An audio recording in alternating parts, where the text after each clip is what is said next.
siendo las 8 de la noche en Lima, Perú, 9 de la noche aquí en la ciudad de Pomona, en el estado de Nueva York. Permítanme tener el honor de saludarles a todos y a todas.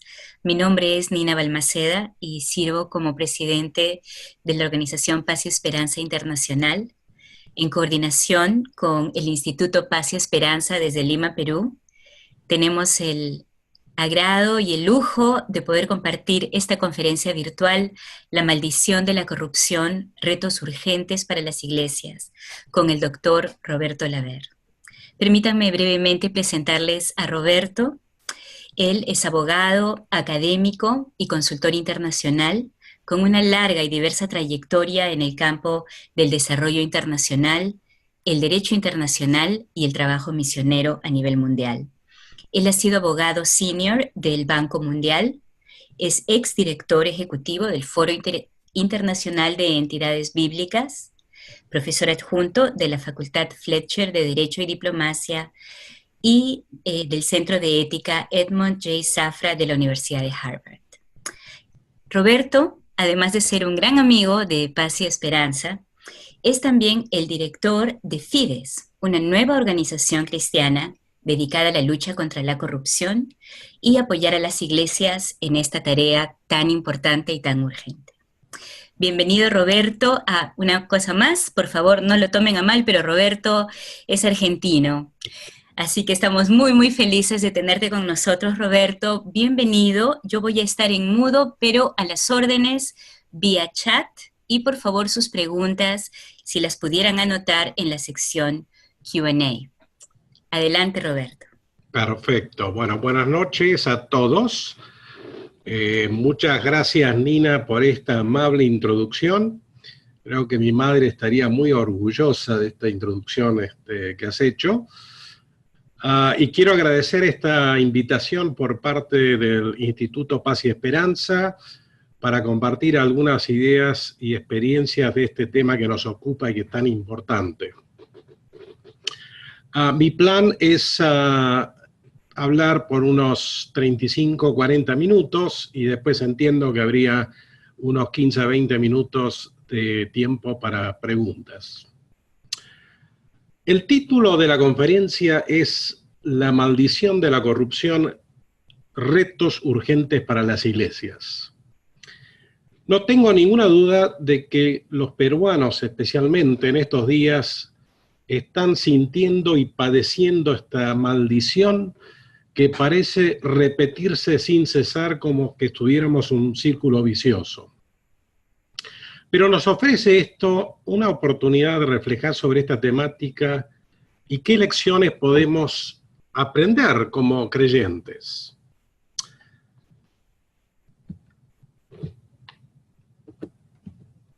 Tres preguntas claves quiero abordar en esta charla. Estas son preguntas sugeridas por el Instituto y me parecen muy atinadas. Primera pregunta, ¿por qué nuestras sociedades latinoamericanas son tan permeables a la corrupción? Segundo, ¿por qué deberíamos los cristianos interesarnos en la corrupción? Y tercero, ¿qué hacer desde nuestras iglesias? Así que comencemos con la primera pregunta. ¿Por qué nuestras sociedades latinoamericanas son tan permeables a la corrupción? Hay que admitirlo que la corrupción es una verdadera plaga, un cáncer en nuestra región. Con muy pocas excepciones, los países de nuestra región registran altos niveles de corrupción. Como quizá algunos de ustedes saben, existe un índice entre varios, que mide la corrupción en todos los países del mundo.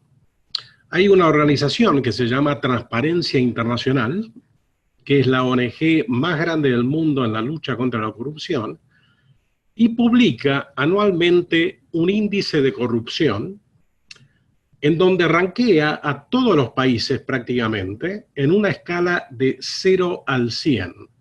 Donde los 100 puntos representan la mejor marca, o sea, menor corrupción, y el 0, la peor marca, o sea, máxima corrupción.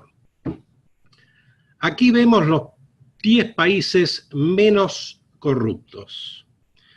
Y ahí tienen, en primer lugar, a Nueva Zelanda, y después Dinamarca, Finlandia, Suecia, Suiza, Noruega, Singapur, Holanda, Canadá y Alemania. Son los primeros 10 y con Luxemburgo y Reino Unido. Como verán ahí, la mayoría tiene un puntaje de 80 para arriba. Nadie llega a 100, pero y estos países han sido constantemente los que figuran en los primeros puestos. Después tenemos los últimos puestos. Ahí tenemos de Irak, Venezuela, Guinea-Bissau, Afganistán, Sudán, Yemen, Libia, Siria, Corea del Norte, Sudán del Sur y Somalia. Uno se pregunta, ¿y dónde están los países de nuestra región? Bueno, acá tenemos un ranking y como verán, con pocas excepciones, la gran mayoría de los países no alcanza a los 40 puntos. Estamos más cerca de los más bajos que de los más altos. Y estamos hablando, y esto es lo que nos ocupa esta noche, de países que mayormente se declaran cristianos y algunos con casi mayoría protestantes. Vamos a volver a este tema más adelante. Ahora, por supuesto, este es un indicador de corrupción, no es perfecto, pero los expertos en mediciones coinciden en que nos da una idea muy aproximada de la realidad. Hay muchos otros índices y hay bastante convergencia entre los distintos indicadores. Lo que es cierto es que mientras hay corrupción en todos lados, el problema es más serio, es sistémico, en algunos lugares más que en otros. Y en nuestra región, la data nos muestra que tenemos un problema muy serio. Ahora, no podemos seguir adelante sin algunas aclaraciones previas. Primero, todo el mundo habla de la corrupción. Encuestas muestran que este es un problema más serio, más hablado en el mundo. Ahora, ¿de qué estamos hablando? ¿Y dónde encontramos la corrupción y cómo se expresa? Vamos a empezar con algunos conceptos para que quede claro lo que vamos a seguir hablando siguientemente. Sobre el significado podríamos pasarnos toda una semana discutiendo este tema del concepto, pero basta algunos puntos salientes. Primero, no hay una definición oficial y uniforme de la corrupción. Las Naciones Unidas tienen un convenio contra la corrupción que no tiene una definición. Define distintas formas de corrupción, pero no tiene una definición sobre la corrupción en sí. En general, se define la corrupción como un abuso de poder, de autoridad o de la confianza pública para ganancia privada. Noten de que no es solamente el sector público, sino también el sector privado. Y hay distintas formas. No solo estamos hablando de la coima o el soborno, que en general la gente identifica más con la corrupción, sino que incluye muchas otras formas, como el favoritismo, el amiguismo, el nepotismo, el tráfico de influencias, el fraude, etc. Muchas de estas cosas que seguramente vienen a la mente hechos muy recientes en Perú. En un sentido general, cuando hablamos de corrupción tenemos que pensar en una degradación del bien común, del interés público. Ahora, ¿dónde podemos encontrar la corrupción? Por supuesto, ustedes van a decir y pensarán en el sector político, en la justicia. Obviamente los hechos recientes son contundentes. Sin embargo, la corrupción no es patrimonio exclusivo de un grupo o sector. No es solo un problema de políticos, jueces o empresarios. Esto es lo que se destapa en la prensa y los medios. Por supuesto, hay una responsabilidad mayor de nuestros líderes de más alto nivel. Pero existe corrupción en todos los sectores y ámbitos. Lo podemos encontrar en las organizaciones, en las ONGs, en las organizaciones educativas, en las empresas, en la prensa, en las comunidades locales, en la policía, hasta en las organizaciones religiosas. O sea que tenemos que apreciar de que este es un problema generalizado que aparece en todos sectores de una sociedad. Lastimosamente, América Latina en general padece de una corrupción sistémica. Estamos maldecidos con prácticas corruptas a todo nivel y en todo sector. Ahora, por supuesto está la corrupción de alto nivel. Acá les muestro un caso que es muy resonado, que ha salpicado varios países en la región, que es el escándalo de Odebrecht, donde se han pagado sobornos por esta empresa con sede en Brasil, sobornos en varios países en América Latina, y se ha cobrado varias personas de muy alto nivel que han sido acusados, condenados y buscados. Pero no podemos focalizarnos únicamente en estos grandes escándalos. Si lo hacemos, vamos a perder de vista el cuadro más general de esta maldición y sus raíces. Hace poco me contaba un abogado amigo una situación que vivió, que es muy común. Él trabaja para una facultad de Derecho en un país latinoamericano, que no voy a mencionar, y él está encargado de la admisión de los alumnos. Entonces me dijo que 2 hijos mellizos de una persona que él conoce quisieron entrar a la facultad, pero no pasaron el examen de ingreso. Los padres de estos dos chicos trataron de influenciar al profesor, de ver si le podía dar un tratamiento preferencial a los chicos, dejándolos entrar a pesar de que no habían pasado los exámenes. Y él se negó. Le pareció que eso era totalmente injusto.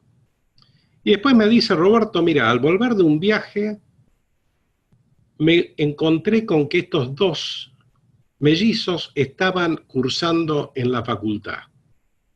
Y resulta que los padres habían contactado a una persona de influencia en esa ciudad, que da la casualidad que era un líder religioso, y que esta persona, con mucha influencia, llamó al decano y terminaron admitiendo a los 2 jóvenes.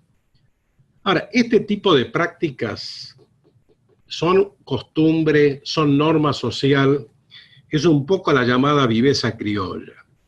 Y vamos a ver algunas de estas cosas que nos suceden a diario. Algunos ejemplos. Empleados públicos fantasma, ausentismos indebidos de maestros, obtener y dar un certificado falso médico para incumplir funciones, médicos que cobran sobreprecios o retornos, médicos u otros que utilizan el espacio público para su propia actividad profesional, ciudadanos que reciben un beneficio público que no les corresponde, una beca, una tarifa especial, un bono solidario, una licencia de conducir, una jubilación, mentir al momento de declarar ganancias para pagar impuestos, engañar al seguro médico, la obra social en complicidad con el médico para cobrar algo indebido, distorsionar pruebas para condenar a un inocente o liberar a un culpable, inventar una enfermedad para cobrar el tratamiento, viajar en transporte público sin pagar, evitar cualquier tipo de carga o sanción, sea multa por amiguismo, palanca, favoritismo indebido en las escuelas, beneficiar a los hijos de otros maestros, al acomodado, etc. Asignar funciones, promociones, premios en base a conexiones y no mérito. Digo yo, ¿les resulta familiar estas prácticas o otras similares? ¿Las han padecido? ¿Sufrido? Seguro que sí. Hay que admitir que la corrupción es de todos. Y si no reconocemos esto, no va a haber posibilidad de combatirlo. Digamos, los políticos, por supuesto, tienen una responsabilidad principal, pero no caen del cielo como si fueran de otro universo, de otro planeta, y se convierten automáticamente en corruptos cuando asumen el cargo. en gran medida son producto y reflejo de una sociedad. Entonces nos preguntamos, ¿por qué nos pasa esto? ¿Por qué nuestras sociedades son tan permeables a esta corrupción, a esta degradación del bien común? ¿Cuál es el diagnóstico? Bueno, como Nina les había dicho, yo he trabajado muchos años, desde principios de la década del 90, con organismos internacionales como el Banco Mundial, el BID, el AID, en sus estrategias y programas de anticorrupción. Y como quizás sepan, estos organismos apoyan programas de buena gobernabilidad y anticorrupción en prácticamente todos los países donatarios, en todas las regiones del mundo. Ahora, si uno le pregunta a estos organismos por qué pasa esto, la respuesta es la falta de instituciones fuertes, la institucionalidad. Hay un problema de debilidad institucional. Nuestros países no tienen instituciones sólidas y viables. Hasta aquí todo bien. Pero cuando se habla de reforma institucional, se abocan a lo formal, a lo externo. Y estamos hablando de nuevas leyes, nuevas estructuras institucionales, nuevas políticas, nuevos mecanismos de transparencia y control estatal y social. En fin, es todo un andamiaje legal institucional como un ejercicio de ingeniería institucional. Todo muy bien, pero se olvidan del contexto social y cultural y cómo estas instituciones van a ser mediadas por este contexto. Vamos a ver el ejemplo de la justicia, que justamente está tan candente en este momento en Perú. Cuando pensamos en la justicia y su misión, pensamos en jueces que tienen que impartir justicia de manera imparcial, resolver litigios en forma imparcial. Que el juez en cumplimiento de sus funciones deba estar sometido o sujeto únicamente al imperio de la norma aplicable y libre de toda otra influencia inapropiada e indebida. Esto gráficamente se refleja en esta famosa imagen de la dama de la justicia con la venda. Ahora, las reformas que se están haciendo y se vienen haciendo por años y décadas en Perú, en muchos otros países, ¿de qué se tratan? Estas reformas que intentan reducir la corrupción, en este caso en la justicia. Hay dos tipos. Hay lo que llaman las reformas de la oferta de los servicios de justicia y las reformas de la demanda. ¿A qué llamamos la reforma de la oferta? Estamos hablando de reformas a los que ofrecen los servicios, o sea, al Poder Judicial y todas las agencias que son parte del Poder Judicial. Por ejemplo, reformas estructurales. Mucho de esto les va a sonar bastante familiar. Cambios en el diseño institucional para selección, promoción, disciplina y remoción de jueces. Ahí pueden leer Consejo de la Magistratura. Cambios en el diseño institucional para la autonomía financiera y administrativa del Poder Judicial. Reformas operacionales, mejoras remunerativas, mejoras de infraestructura física, nuevos mecanismos de gestión de casos y despachos judiciales, capacitación de jueces y administrativos. Este es el menú de las reformas que uno ve dentro de la oferta de los servicios. Y la demanda. La demanda son nuevos mecanismos de participación y control de la sociedad civil. O sea, queremos que la sociedad civil tenga más control. Por ejemplo, representación de la sociedad civil en el proceso de nombramiento de jueces, monitoreo del desempeño judicial, capacidad institucional y operativa de ONGs, información legal al público, servicios legales para indigentes. Todo muy bien, por supuesto queremos una sociedad civil activa y que esté empoderada. Ahora, ¿cuáles son los resultados de todo este andamiaje institucional? Y yo les puedo decir, y basado en estudios cuantiosos, que los resultados son decepcionantes. Acá les muestro un cuadro Uno espera que si estas reformas fueron exitosas, uno vería la confianza del Poder Judicial o la confianza de la gente en el Poder Judicial aumentar. Si ustedes ven la última columna, ahí es una encuesta de Latino Barómetro, que es una empresa muy conocida en Latinoamérica, con el porcentaje de confianza en el Poder Judicial. El promedio, abajo lo ven de la región, 31.79%. Si miran Perú, lastimosamente, no es fácil tragarse esto, 15%. Estamos hablando acá de Latino Barómetro del 2010. Estamos hablando de una encuesta que se ha hecho 15 años después o 20 años de reformas estructurales e institucionales. Esto muestra de que el diagnóstico está fallando. ¿Cómo explicamos estos resultados? Y esto es muy importante porque esto de alguna forma tiene que informar cómo nosotros como creyentes, cómo vemos este tema y cómo la Iglesia puede actuar. La corrupción es un problema cultural que no se resuelve con medidas institucionales, legales y administrativas. Es un fenómeno cultural, es decir, un tema de valores, de actitudes y normas sociales. Hay un choque, un conflicto entre la institución formal, en este caso llámese la justicia independiente e imparcial en los papeles, en la Constitución, en las leyes, y la institución informal, las reglas de juego del favoritismo, del amiguismo, de la viveza criolla, del desmedro de la ley. Y esto está arraigado en nuestras sociedades, en las relaciones con el Estado y entre los ciudadanos.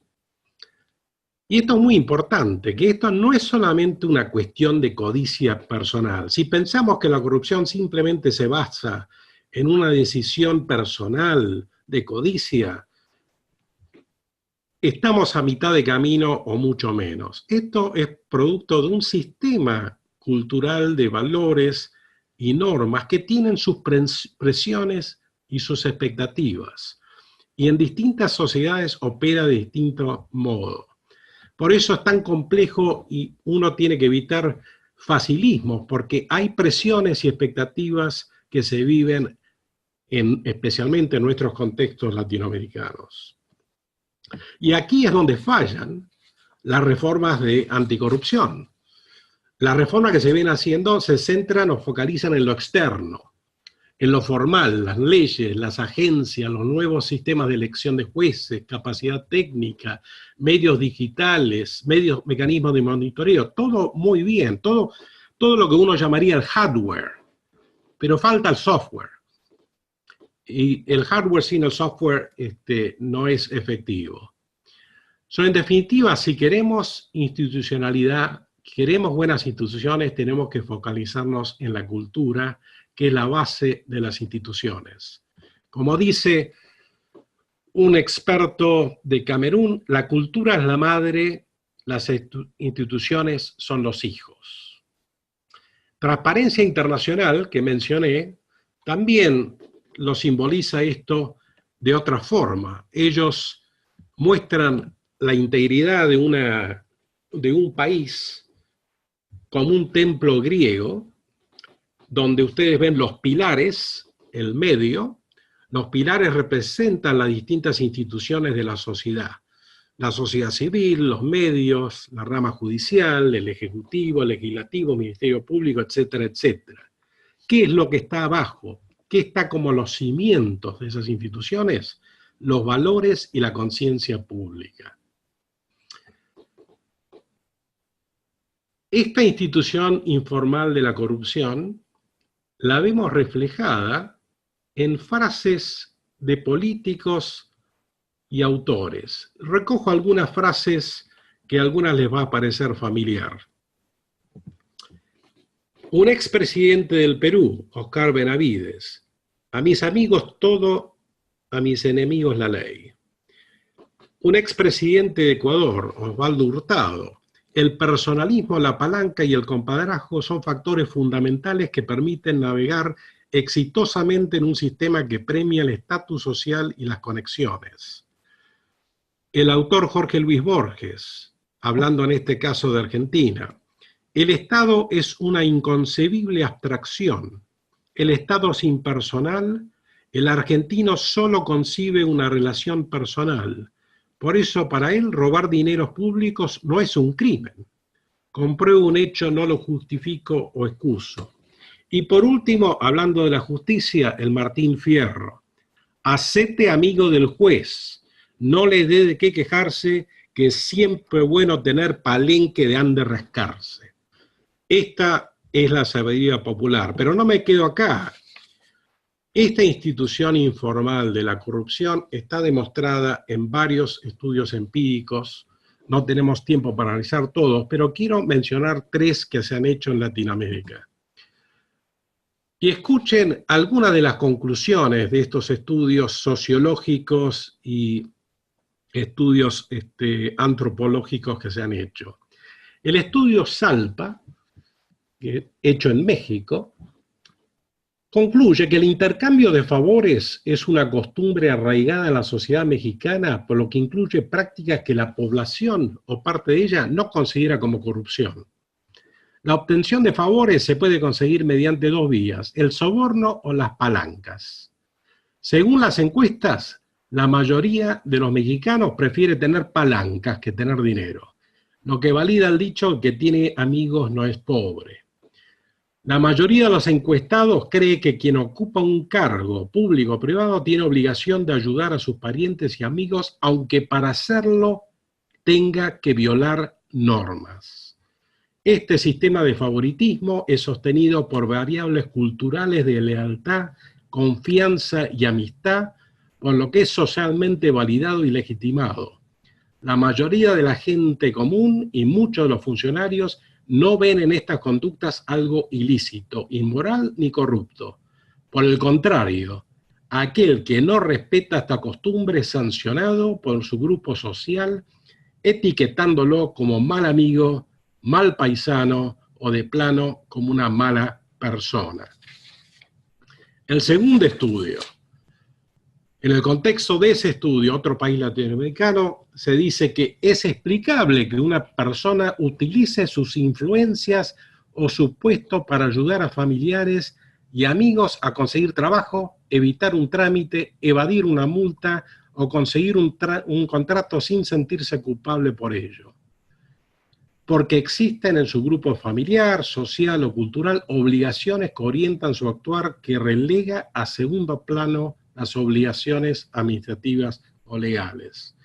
Y el último estudio que se hizo en el sector justicia, en un país también latinoamericano, demuestra que el favoritismo y la influencia de vida son utilizados de forma habitual con 2 fines.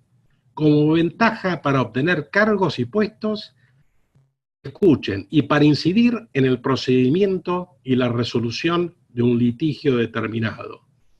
Asimismo, afirma que tales prácticas sociales son moneda corriente en el día a día del sistema judicial porque no se consideran algo fuera de lo común. Lo normal se convirtió en lo normal. Lo anormal se convirtió en lo normal. Tenemos que entender y apreciar esta realidad para tratar las causas y no los síntomas de la corrupción. ¿Qué hemos visto hasta aquí? La gran mayoría de los países de América Latina padecen de una corrupción generalizada. La corrupción es una degradación del bien común, del interés público. Existen varias formas de corrupción y se encuentra en todos lados y a todo nivel. Y la corrupción es un fenómeno cultural. Pregunta 2. ¿Por qué deberíamos los cristianos interesarnos en la corrupción? Déjenme proponer 2 razones fundamentales. Primero, la corrupción destruye el potencial de las personas y las sociedades. Es el costo al desarrollo, el costo al shalom de la corrupción. Y segundo, porque la corrupción el no interesarnos es una falta de amor a Dios y a nuestro prójimo. Esto es de la esencia de nuestra fe y de nuestra misión como iglesia. Los costos. Acá podríamos estar, obviamente, toda una semana hablando de los costos de la corrupción. Los costos son devastadores para el desarrollo integral de las sociedades. Apunto a algunos específicos. La corrupción reduce el crecimiento económico. Hay menos inversión, el costo de transacciones es más alto porque hay menos confianza, que es el lubricante esencial para el desarrollo. Les doy algunos números. El costo anual para África de la corrupción se estima en 1/4 de su Producto Bruto. El 25% del Producto Bruto de África se estima que se pierde por corrupción. Segundo, afecta al desarrollo social y humano. Todos los indicadores sociales sufren. Hay más desnutrición infantil, hay más mortalidad infantil, hay menos expectativa de vida, más inequidad de género, rendimiento educativo más bajo, menos acceso a la escuela y la salud. Tercero, incrementa la tensión social y el conflicto, erosiona la confianza en las instituciones, hay mayor inmigración y menor protección del medio ambiente. Cuarto, mientras todos estamos afectados, las peores víctimas son la gente más pobre y marginada. Y no lo digo yo, el Banco Mundial ha declarado que la corrupción es el obstáculo más grande para el alivio de la pobreza. Y la evidencia es contundente. Hay estudios que demuestran que la gente pobre paga más, porcentaje más alto en sobornos que la gente rica y son, por supuesto, más discriminados en el acceso a servicios públicos. Recursos que deberían ir a los más necesitados terminan yendo a enriquecer las élites. Por último, la corrupción mata. En enero del 2010, en Haití, se estima que la corrupción contribuyó a que murieran más de la mitad de la gente que murió. No es difícil imaginar por qué. Pocas construcciones en Haití cumplen con los códigos de seguridad, sea por coimas a funcionarios o simplemente palanca y amiguismo para evadir la norma. A esto hay que sumarle tantas otras variables como la escasez de medicamentos o servicios hospitalarios, todo producto de la malversación de fondos públicos. Hay un estudio que demuestra que más del 80% de las muertes por terremotos a nivel mundial, más del 80% ocurren en países con corrupción endémica. Como cristianos, ¿cómo podemos ser indiferentes a este cáncer?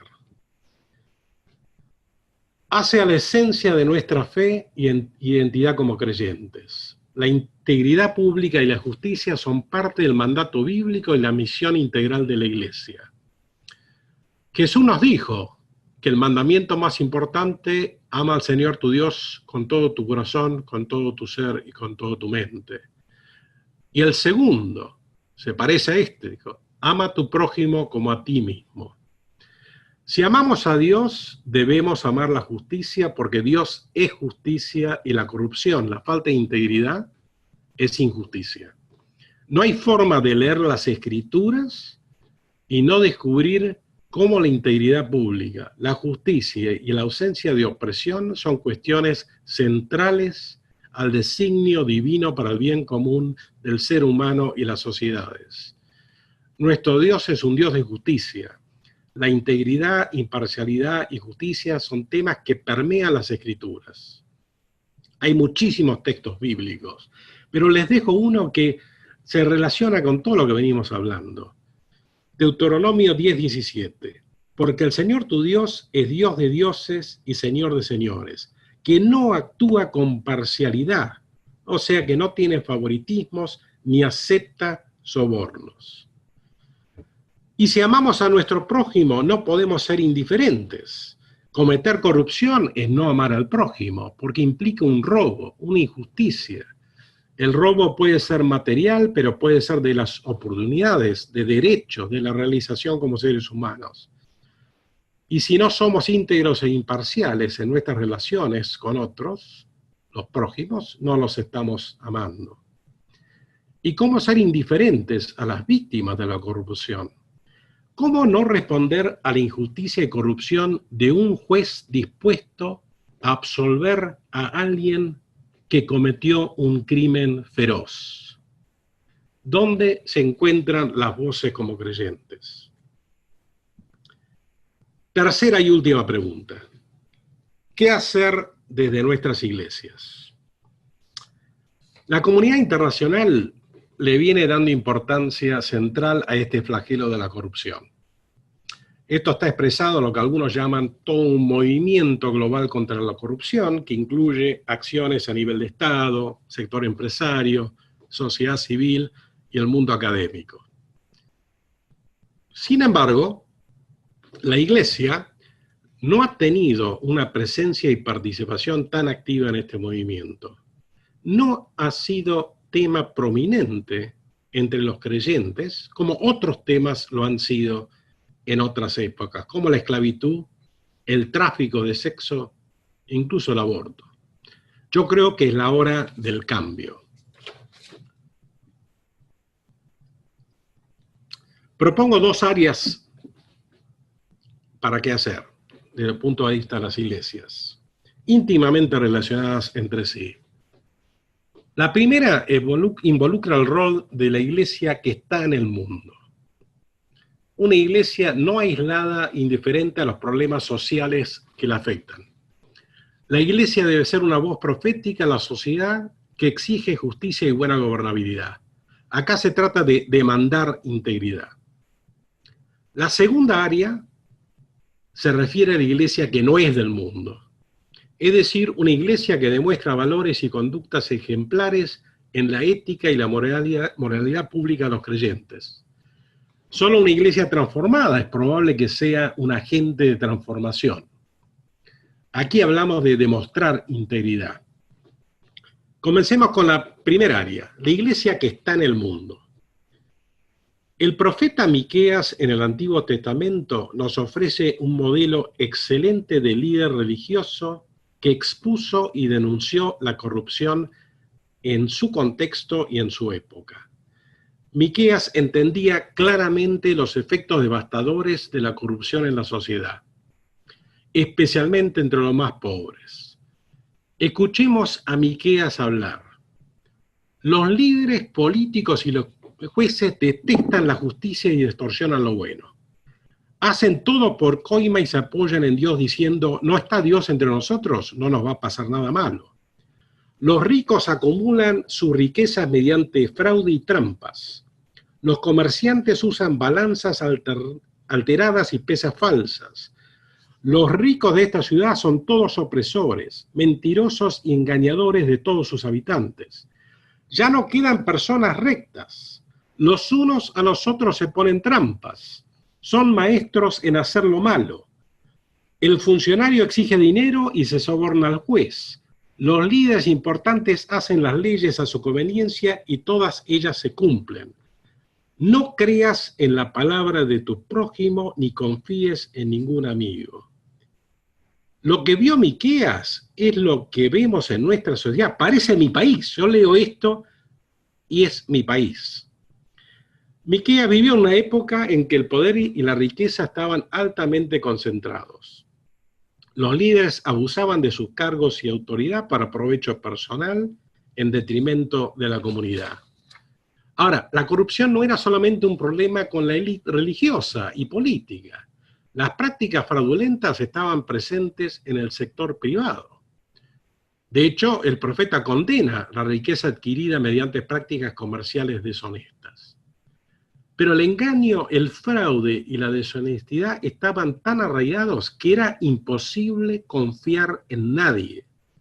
Israel no tenía mucho capital social, como diríamos hoy. Y Miqueas le está advirtiendo a los israelitas, no creas en tu vecino, no confíes en tu amigo.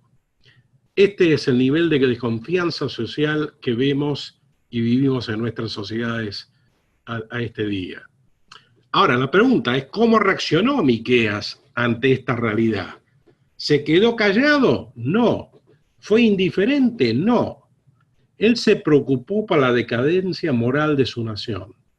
Estaba bien informado de la magnitud de la corrupción y sus efectos nocivos en la sociedad. Observó cómo afectaba a todos los sectores de la sociedad.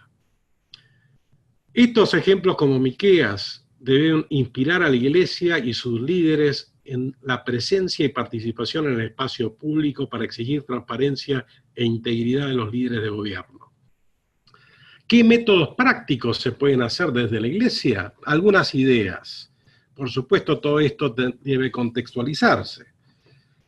Podemos pensar en organizar una asociación de pastores y líderes comprometidos a ejercer una voz profética y usar los medios para denunciar la corrupción.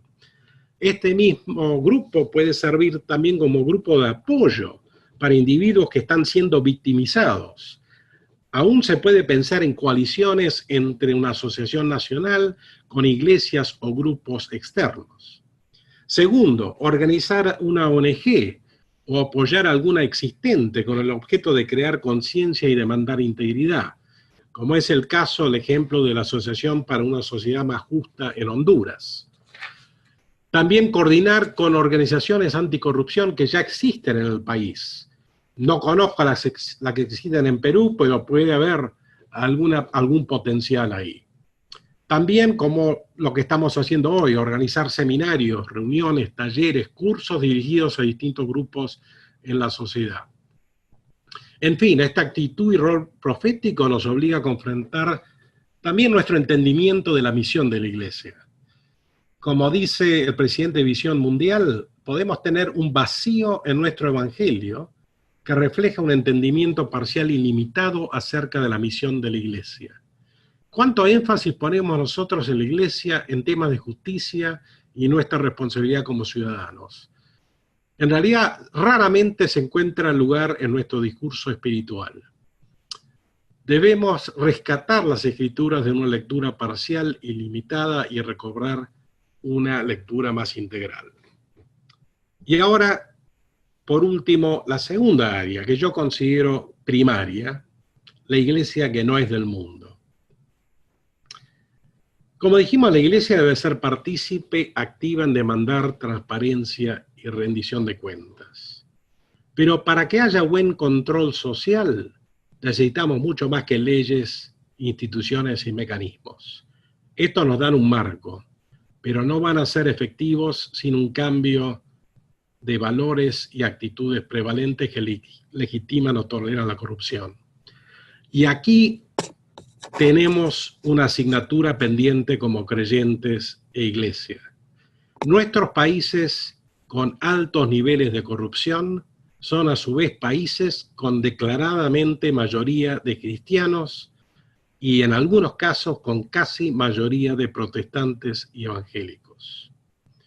O sea, la evidencia sugiere que las iglesias en general no están formando o modelando valores de buena gobernabilidad.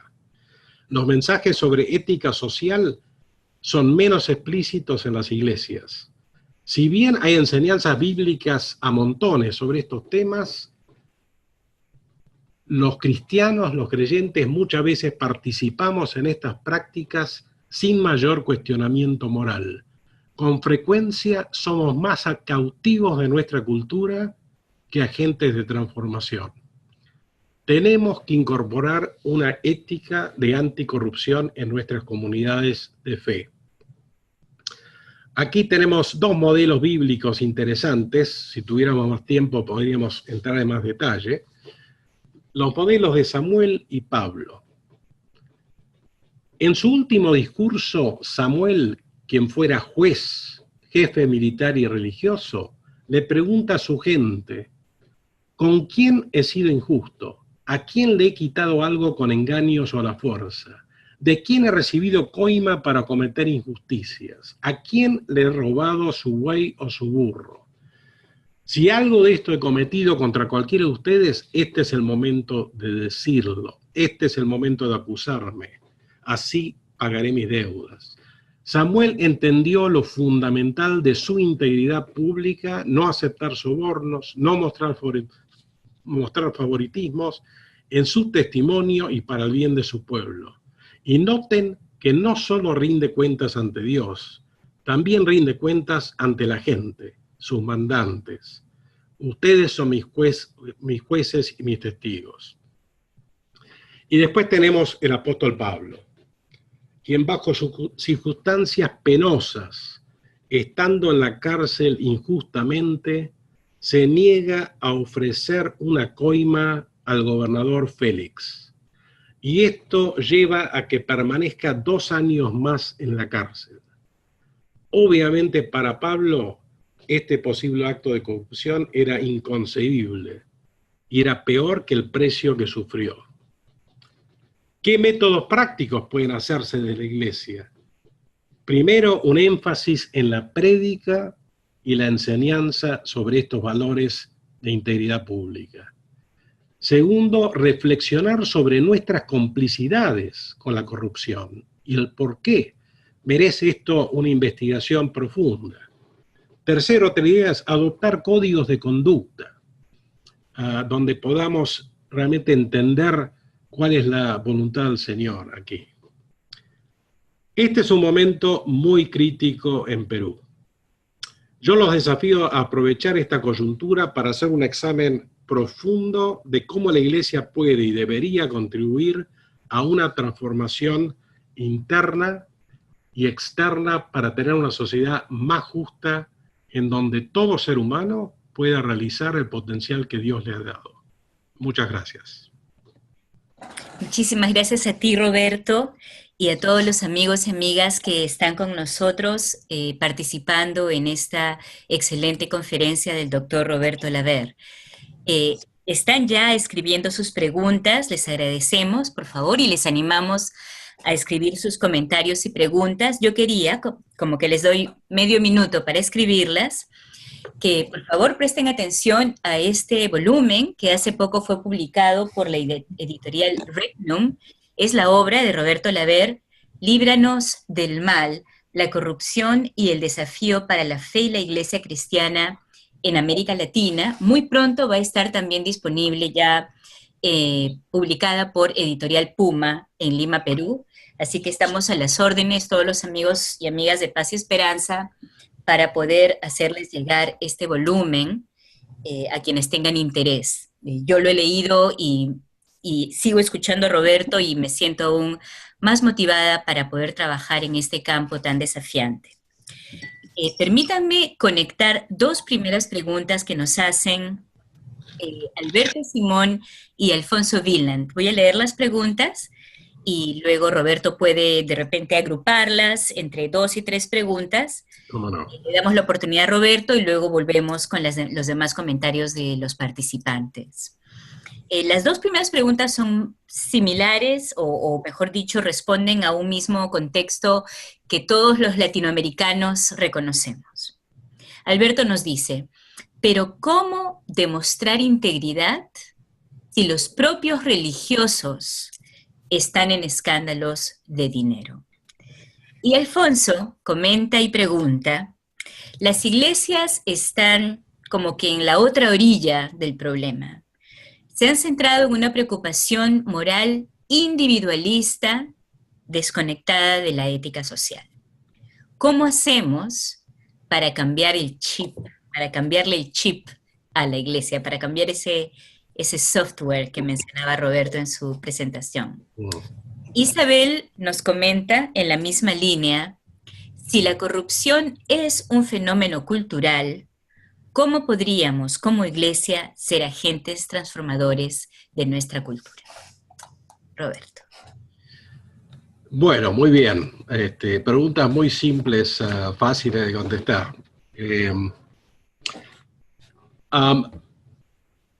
Me parecen excelentes las preguntas porque de alguna forma hacen eco al diagnóstico que debemos estar haciendo. Yo creo, bueno, como había sugerido, creo que esto va a tener que empezar con líderes. Obviamente la función del líder es crítica acá, y estamos hablando de pastores, también líderes laicos. Creo que va a haber, si yo no no negaría quizá la necesidad de un real avivamiento, y una transformación que quizá también se ha dado en otras áreas. Por supuesto, no es la primera vez que la iglesia cristiana se enfrenta con un problema social en el cual ha tenido que sufrir una transformación. Lo hemos visto quizá más recientemente con el SIDA, y todo el estigma que estaba asociado, que tuvo que haber un cambio de actitud violento, y que esto realmente está registrado con mucha data sobre esto. Yo creo que estamos llegando a un punto, como dirían, un tipping point en inglés, en donde justamente lo que estamos haciendo hoy creo que va a promover y a llevar a que haya una concientización. Creo que yo diría que hay que empezar con los futuros líderes también de iglesias, empezar en los seminarios. Sugeriría que ahí se empezara a sembrar semillas con una visión mucho más integral y dándonos cuenta, digamos, de la importancia de este tema, ¿no? Sí, sigamos con otras preguntas. Sí, Roberto. Le agradecemos mucho a Germán por este comentario y pregunta que nos ayuda a polemizar un poco, a explorar distintas perspectivas. Germán Vargas nos dice, este estudio que has mencionado hace notar que los 10 países con menos corrupción, coincidentemente son países bastante seculares, no son países muy religiosos. Correcto. Cuando miramos a los países con mayor corrupción, descubrimos que tienen una alta religiosidad. ¿Qué nos podrá estar diciendo esta constatación? Bueno, yo creo que justamente eso es lo que nos tiene que despertar, porque vivimos de ciertos mitos, y esto es destruir un mito. Yo diría, por empezar, con los países menos corruptos, uno puede argumentar que la gran mayoría de esos países viven de un legado religioso, y hay estudios econométricos que demuestran la influencia de la reforma protestante en la gobernabilidad y la democracia, especialmente en los países escandinavos. Así que, de alguna forma, creo que hay una raíz religiosa que no se puede negar, a pesar de que sean países seculares. O sea que ha habido un legado, se han creado normas sociales que siguen vigentes a pesar de la secularización. Pero, por el otro lado, justamente creo que lo que tenemos que ver, inclusive, especialmente, yo diría, lo que somos más protestantes y evangélicos, es por qué esa tradición de la reforma protestante no ha penetrado en América Latina y en otras regiones. ¿Qué es lo que no ha surtido efecto? Porque obviamente estamos viviendo realidades muy distintas, la de los países escandinavos y el norte de Europa y nuestros países. Hay algo que no funciona en nuestra religiosidad. La estamos midiendo mal. En fin, esto podemos hablar, estamos toda la noche hablando de esto. Pero para mí es un indicador importantísimo de nuestra fe. Y obviamente en este indicador de integridad y justicia no estamos bien, al contrario, en la región, lo irónico es que los países menos corruptos son los más seculares. Uruguay, Costa Rica, bueno, y Chile también, pero Chile es menos secular. Pero Uruguay y Costa Rica... Exacto. Así que eso es un llamado de atención, es una oportunidad también para examinar nuestra propia religiosidad. Creo que quizá el Señor nos está llamando un poco a decir, bueno, quizá ustedes están más en el lugar de los fariseos que otra cosa. A ver, párenme acá porque esto podríamos seguir con mucha lata acá. Así es. Bueno, para invitarte, Roberto, a dar tus comentarios ya de conclusión, nos acercamos rápidamente al término de esta conferencia virtual. Quiero destacar el comentario que nos hace nuestra hermana Carmen, y con esto te dejo, Roberto, para tus comentarios finales. Ella comenta una anécdota. En Facebook se posteó una pregunta abierta. ¿Qué opinan si a la iglesia, a una iglesia evangélica, llega una ofrenda de procedencia ilícita, y entre paréntesis, de venta de drogas? En el comentario en Facebook, varios respondieron que no importaba de dónde venía, e incluso hubo quien dijo que al llegar a las arcas del Señor, ese dinero se santificaba. Se blanquea. Qué bárbaro, qué bárbaro. Bueno, creo que eso confirma mucho de lo que venimos hablando, la urgencia de un cambio de paradigma, la urgencia de realmente mirarnos en el espejo y darnos cuenta que estamos captivos de una cultura que es totalmente contraria a lo que el Señor nos pide, al designio divino para cómo una sociedad debe funcionar. Hay que entender cómo el Señor diseñó las normas para la sociedad hebrea. Y estos aspectos de injusticia, integridad, aspectos cruciales. Y yo creo que esto merece un gran avivamiento, una revolución dentro de nuestras iglesias. En fin, así que lo dejo ahí. Espero que esta charla haya dejado algunas semillas y espero que podamos seguir este diálogo. Yo estoy abierto a cualquiera que quiera seguir dialogando, le pueden pasar mi email. Estamos trabajando con esta nueva organización en tratar de fomentar esta concientización. Así que con mucho gusto seguiré en este diálogo, especialmente con mi amado país de Perú, que tengo obviamente un lugar en el corazón muy especial. Muchísimas gracias, Roberto, y el Perú te quiere. Igualmente hay muchos participantes de Colombia, reconozco varios Bueno. de Brasil. Ha sido una noche de intercambio bastante enriquecedor, y como tú bien dices, esto yo creo que es solo el comienzo, que esta semilla ha sido plantada y esperamos poder seguir colaborando contigo. Quiero mencionar solamente